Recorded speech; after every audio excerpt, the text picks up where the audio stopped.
গত ৫ই আগস্ট ছাত্র জনতার আন্দোলনের মুখে পতন হলো শেখ হাসিনা সরকারের। এরপর পটপরিবর্তন রাজনীতির। এসেছে অন্তর্বর্তীকালীন সরকার। নতুন সরকার কি রাখবে শেখ হাসিনা সরকারের বৈদেশিক চুক্তি? কি ভাবছেন রাজনৈতিক দলের নেতারা? গত ৩টা অবৈধ সরকার ছিল, জনগণের ম্যান্ডেট ছিল না, সেই হিসাবে এই চুক্তিগুলি বহাল থাকবে না। পুনরায় যদি এই কেয়ারটেকার সরকার এবং আগামীতে জনগণের ডেমোক্রেটিক সরকার যারা হবে তাদের সাথে যে চুক্তিগুলি হবে সেটা রাষ্ট্র ওন করে এবং সেখানে এটা কন্টিনিউ থাকবে।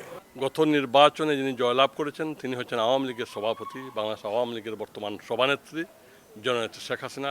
মাননীয় প্রধানমন্ত্রী হচ্ছেন জাতীয় সংসদের নেতা এবং বাংলাদেশের প্রধানমন্ত্রী। মাননীয় প্রধানমন্ত্রী কর্তৃক যা চুক্তি হয়েছে আগামী নির্বাচন না হওয়া পর্যন্ত সেই চুক্তি বলবৎ থাকবে, যদি মাননীয় প্রধানমন্ত্রী সংসদের মাধ্যমে সেই চুক্তি নবায়ন না করেন। যখন একটা দেশ আর একটা দেশের সাথে চুক্তি করে তখন সে দেশের সাথে চুক্তি করে, কোনো পার্সনের সাথে চুক্তি করে না। এই পার্সন যে থাকে সে এই দেশেরই একজন প্রতিনিধি হিসাবে সে কাজ করে, সে চুক্তি স্বাক্ষর করে। তার অর্থ না, সে চলে গেলে তার এই চুক্তিটাই বাতিল হয়ে যাবে। তাহলে সে আপনাকে সাহায্য, এই যে দেশের জন্য সে বিলিয়ন বিলিয়ন পাউন্ড দিল, তার এই বিলিয়ন পাউন্ড কি গচ্ছা যাবে? এইটা হতে পারে না। এইটা হচ্ছে দেশের সাথে, দেশ যতদিন আছে এই সব চুক্তিও থাকবে। এনআরবিদের বিভিন্ন সমস্যা ও দাবি নিয়ে কাজ করেন শাকিল চৌধুরী। ঘুরে বেড়ান বিশ্বের বিভিন্ন দেশে। তিনি বললেন, রাজনৈতিক পরিবর্তন হলে বৈদেশিক চুক্তি রিভিউ করার সুযোগ রয়েছে। ব্রিটেনের সাথে আমরা জানি কিছু চুক্তি হয়েছে। এই চুক্তিগুলোর মধ্যে এজাইলেমের একটা চুক্তি আছে, শিক্ষা খাতের একটা চুক্তি আছে, আরও কিছু চুক্তি সরকারের সাথে বাংলাদেশের সাথে হয়েছে পূর্ববর্তী সরকারগুলোর সময়। আমরা আশা করব এই বর্তমান সময়ের অন্তর্বর্তী সরকার সেই চুক্তিগুলোর মধ্যে যে চুক্তিগুলো আমাদের প্রবাসী বাংলাদেশি এবং বাংলাদেশের জন্য উপকারে আসে সেই চুক্তিগুলোকে ত্বরান্বিতভাবে চালু রাখবেন, আর যেগুলো ক্ষতিকর আছে সেগুলো তারা প্রত্যাহার করার বা সেই চুক্তি থেকে যাতে ফেরত যায় বাংলাদেশ, সেই ব্যবস্থার জন্য উদ্যোগ নেবেন। আইনজীবী ও সংবিধান বিশেষজ্ঞ বলেন ভিন্ন কথা।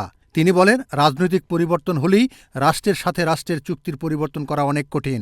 এজন্য আন্তর্জাতিক আদালতে যাওয়ার হুমকি হতে পারে। হ্যাঁ, সরকার পরিবর্তনের সাথে সাথে কোনো চুক্তি অটোমেটিক্যালি ইউনিলেটারালি উইথড্র করা যায় না।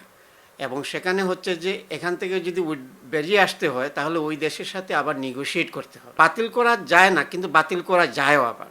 কিন্তু বাতিল আপনি যদি ইউনিলেটারালি করেন তাহলে এটার কনসিকুয়েন্স আছে। কেন কনসিকুয়েন্স হচ্ছে যে আমরা ইন্টারন্যাশনাল অর্ডারের সাথে সম্পৃক্ত, আমরা ইউনাইটেড নেশনসের সাথে সম্পৃক্ত, আমরা ভিয়েনা কনভেনশনে যেটা ইন্টারন্যাশনাল ট্রিটি কীভাবে এনফোর্স করা হবে ওইটা আমরা সিগনেচারে।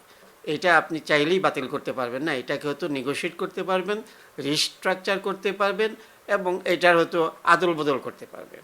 বাংলাদেশের রাজনৈতিক পট পরিবর্তনের সাথে সাথে পরিবর্তিত হয় নতুন সরকার। সেই নতুন সরকার এসে পুরাতন সরকারের সব কিছুকে পাল্টে ফেলে। বৈদেশিক চুক্তিরও করে ছন্দপতন। ব্রিটেনের সাথে বাংলাদেশের যে সব চুক্তি রয়েছে সেই সব চুক্তির ভবিষ্যৎ কী হবে এ নিয়ে শঙ্কিত বিশেষজ্ঞরা। Mohammad Rezaul Karim Mridha, channel S news, London.